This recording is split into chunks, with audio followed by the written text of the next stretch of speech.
Hello everyone, I hope all of you are doing well. Since you're watching my video, I am pretty sure you use LLMs every day.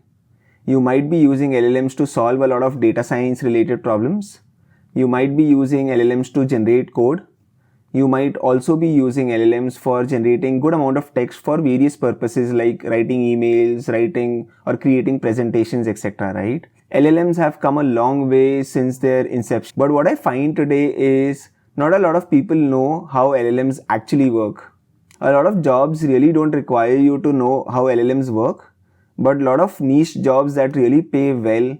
If you want to go into LLM research domain, if you want to create your own LLM from scratch, all of this is something that is very appealing for a lot of candidates.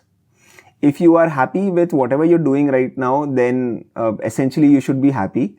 But if you really want to learn how LLMs work under the hood, then so this is a book that I can wholeheartedly recommend, which is Build a Large Language Model from Scratch by Sebastian. It's an amazing book that teaches you how exactly a large language model is created. So let's deep dive into this book and I'll show you how amazing this book has been created. Since this book is about creating LLMs from scratch, the first chapter talks about understanding LLMs. So LLMs have greatly evolved with time. We had RNNs, we had LSTMs, then we had the attention mechanism, then the transformer network came about. So it's been a gradual movement across the entire industry, which is what this entire chapter talks about.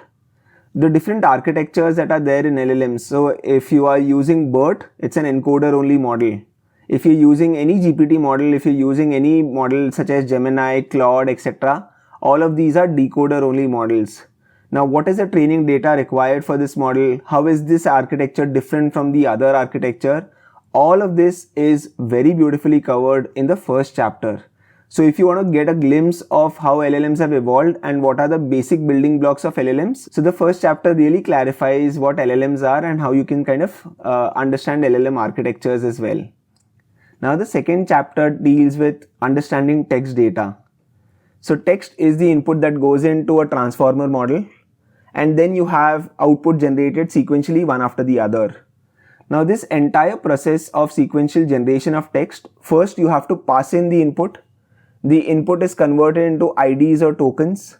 There is something called as tokenization that happens. There's something called as byte pair encoding that kind of is a trade-off between using all the characters as individual tokens or using all words as individual tokens, which is where byte pair encoding comes in. All of this is kind of explained so beautifully that once you go through it once, you will never forget this entire concept. So there are multiple other concepts as well, like token embeddings. All of this are very beautifully explained in this entire chapter. So the second chapter deals about how text is transformed before you send it to the LLM and what are the algorithms that go behind converting this piece of text into something that the transformer model or the LLM understands. The third chapter talks about attention. Now this is where the entire industry exploded. Attention mechanism is that mechanism that is responsible, and that is something that you're kind of using today in your LLMs. Now in this chapter, you will literally create attention from scratch. So you will implement attention matrix from scratch, which is your query matrix, your key matrix, your value matrix. All of this will be coded from scratch in PyTorch. So you will have a clear understanding of how the entire attention mechanism works. There is something called as causal masking that is part of the decoder only model, so that the input does not see the future tokens that you're using for attention. All of this is also very beautifully covered in this entire chapter. So this chapter talks in depth about the attention mechanism. So there's something called as self-attention, multi-head attention. It's very beautifully covered here in this chapter. Now that you know attention mechanism really well in depth, the next logical advancement is to create an LLM directly, right? Why waste a lot of time? Which is where this entire chapter talks about creating a GPT model from scratch. You will be implementing the different layers in the decoder layer. You will be joining the self-attention layer, the masked attention layers to the final layers, and you will basically create the entire decoder only model. You will pass in input text, train the GPT model, and then generate responses as well. So this entire chapter is all about creating an amazing GPT model from scratch. The 5th chapter talks about pre-training on unlabeled data. So basically, once you have a lot of unlabeled data, how do you kind of pre-train a large language model from scratch is what this entire discussion is. In this chapter, you will also find how do you control the responses that are being generated by the LLM. So there are parameters such as top P, top K, temperature. What exactly are these? Where exactly in the entire architecture is this controlling done? All of this is again very beautifully explained, very beautifully coded out in PyTorch, which you can see live in front of your eyes. So it's an amazing experience to just understand how pre-training on unlabeled data happens. So which is where this chapter comes in. In the 6th chapter, Sebastian goes in depth and talks about how do you use fine-tuning for a classification task or a downstream task. So right from data preparation to fine-tuning a model for classification, all of this is very beautifully covered. A lot of times what happens is you cannot really build really large language models from scratch given the the memory constraints that are there, which is where the right approach would be to fine-tune a basic model for your particular downstream task, which is where this entire chapter comes in very handy.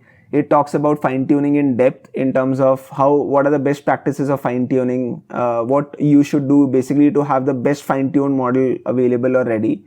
All of this is something that is covered very beautifully. So I would highly encourage all of you to kind of go through this as well. Now fine-tuning is done for classification. But what if I want to kind of modify my LLM to follow instructions?